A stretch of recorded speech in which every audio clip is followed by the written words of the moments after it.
Sveiki, kolegos, nauji, kas susirinko pasiklausyti. Mano vardas Valerijus Tomaševičius, mokėjimo skyriaus vadovas. Kaip ir kalbėjom, šiandieną svarbi tema, ne tik tai kaip uždirbti, prisivilioti klientus pas save į šopą, bet kaip teisingai, gerai ir gražiai paimti iš jų pinigus. Gerąją tą prasme žodžio. Tai yra skirtingi būdai. Šiandieną apžvelgsim gal du populiariausius būdus. Kaip greitai. Tai yra du populiariausius būdus. Kalbėsim apie du, tai yra mokėjimo kortelės, paėmiau populiariausią būdą, yra atviroji bankininkystė. Scenarijus paprastas, paimkim paprastą e-shopą, gali būti turizmo agentūra, pardavinėja kažkokį turą, nesvarbu prekę, batus, 500 eurų tam tikra suma ir paim du skirtingus pirkėjus. Tai yra vienas sumokėjęs pas mus mokėjimo kortelę. Apie mokėjimo kortelės jau, man atrodo, visi žino, nieko nereklamuos, jau dešimtmečius tas egzistuoja, suveda visus skaičius, perka. Antras būdas tai yra atviroji bankininkystė. Sąlyginai Lietuvoje pusiau naujas būdas, bet tikrai plačiai naudojamas. Tai kas iš tikrųjų geriau klientui dabartiniam metu? Palyginsim greitį, saugumą, kaip greitai gausite pinigus, kas yra dabar rinkoje aktualiausia. Tai yra, apžvelgsim visų pirma iš pirkėjo akių, kaip ateina pirkėjas. Tai yra, sumoka kortelę. Pirkėjas numeris 1, tai yra įveda skaičius, iki kada galioja kortelę, card holder naimą, CVV savo visus kodus. Jeigu perka pirmą kartą, be abejo 3D saugos kodus suvesti gauna tam Face ID arba SMS žinutę ir taip toliau. Antras klientas sumokėjo, pasirinko atviroji bankininkystė, ta banklinka taip vadinama. Bankų sąrašas be abejo iškrenta.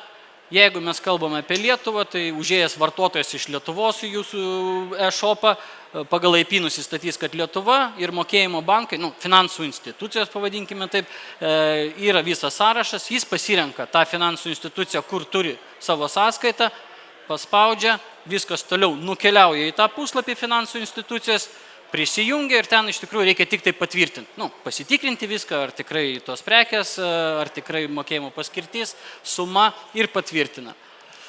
Jeigu lyginam iš pirkėjo pusės šitos du būdus, tai tas ir tas gan greitai yra, užtrunka apie minutę, vėlgi, jeigu kalbam apie atvirą bankininkystę, galbūt tam tikrais atvejais yra greičiau, kodėl, nes jis prisijungia į savo finansų instituciją, kur dirba kiekvieną dieną, moka kiekvieną dieną, ne?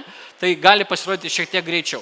Nors, kiek esu girdėjęs įgudusių vartotojų, kurie moka kortelėmis, tai irgi ten no problem, greitai sumaigo. Apie minutę.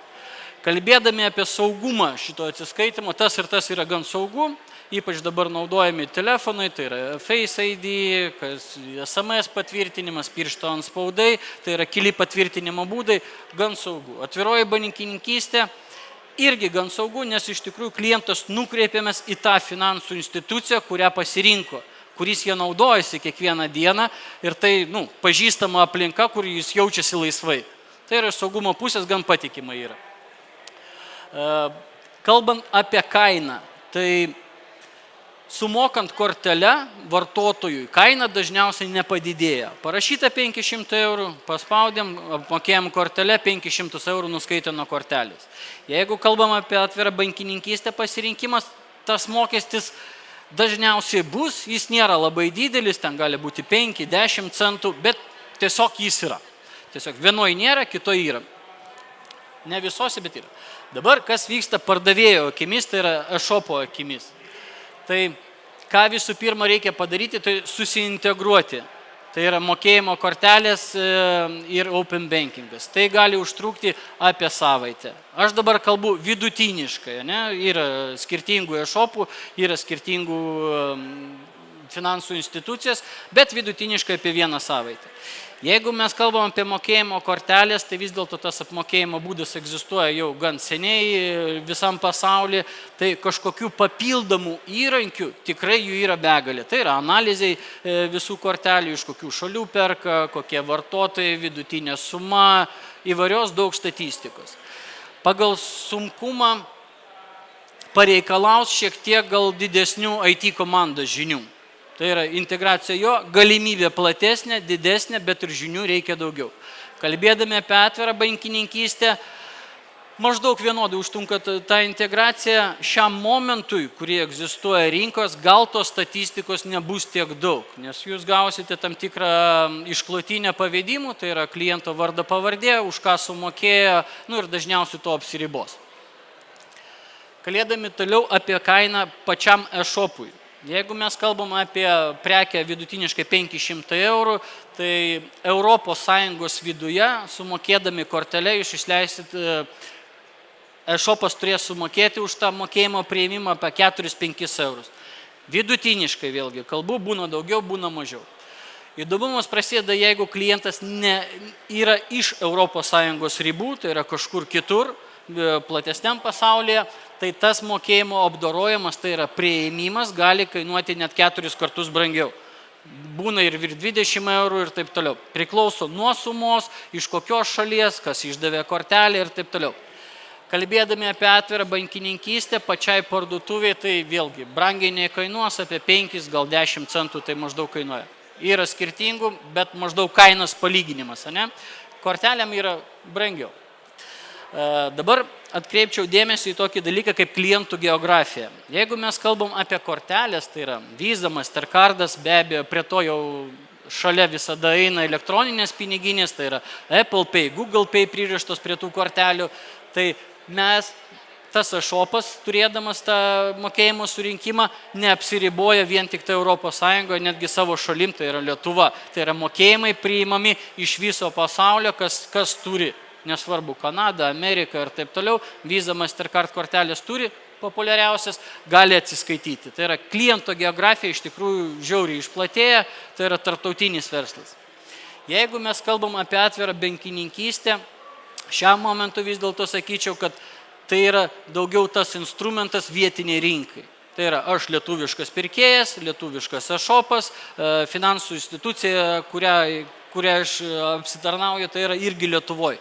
Greita, paprasta, nebrangų ir integracija nedidelė, tai yra patogu vartotojui.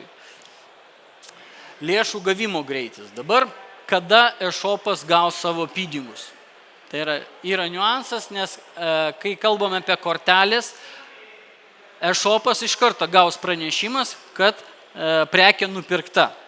Bet pinigus už tas prekes e-shopas gaus vėliau. Tai gali užtrukti ten apie 2 dienas, priklausomai nuo sutarčių finansinių institucijų.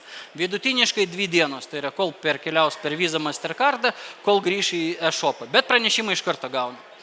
Gali būti svarbu tam tikriem verslam, kurie labai susiję su laiku, tai yra apmokėjimą padarė, prekę reikia išsiųsti dabar. Prekė, pavyzdžiui, brangiai kainuoja ir kol Mastercardas tau perves, Visa arba Mastercardas perves tau pinigus, tai yra 2 dienos, tai prekės išsiųsti dabar reikia, o pinigai ateis tik tai po 2 dienų. Yra tam tikras niuansas, tam tikrose versluose, tai yra tam tikra įtaka tikrai daro, atkreipti dėmesį.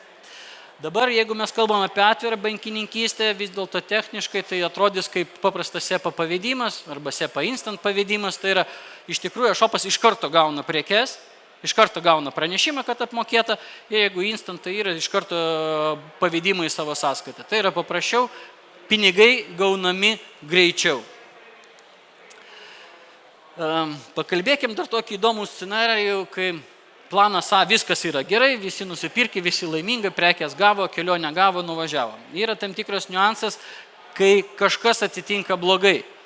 Tai yra klientas pradeda skųstis arba jam reikia gražinti pinigus tam tikrus. Ne?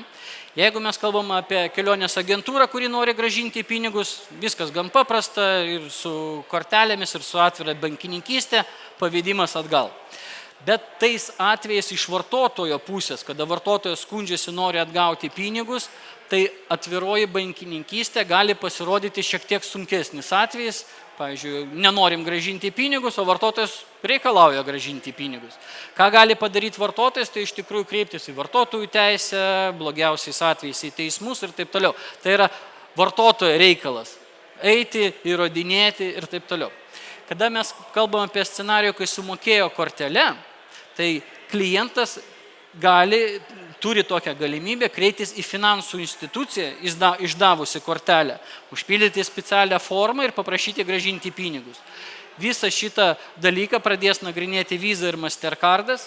Iš patirties pasakysiu, kiek dirbam, šitoje vietoje puikiai veikia procesas, klientas beveik visada teisus yra, žinokit, klientas dažniausiai atgauna pinigus. Reikia tai turėti omeny, nes e-shopui vidutiniškai tai gali kainuoti apie 35 eurus, tas grąžinimas atgal klientui pinigų.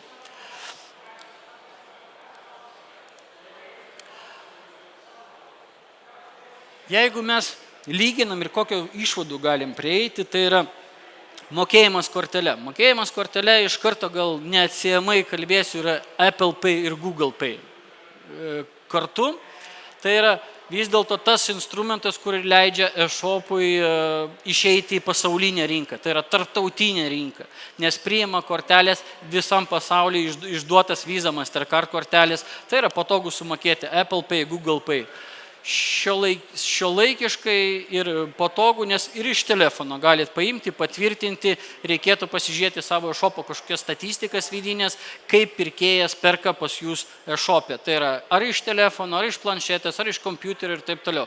Nes tas Apple Pay, Google Pay tikrai yra populiarus, tikrai naudojamas, visai gerai juda. Bet ta proga, kad mes gaunam tarptautinius visus mokėjimus ir kaštai tų mokėjimų be abejo bus didesni negu atvirosios bankininkystės. Bet tai yra platesnė rinka, daugiau klientų ir jeigu gerai padarytas verslas, tai yra didesnis pelnas be abejo įmonė. Dėl integracijos. Ne tai, kad žiauriai sudėtinga, bet jeigu jūs turit gerą IT komandą, tai šitoje vietoje tikrai yra daug platesnės galimybės negu atviros bankininkystės. Tai yra daugiau statistikų, daugiau išvadų.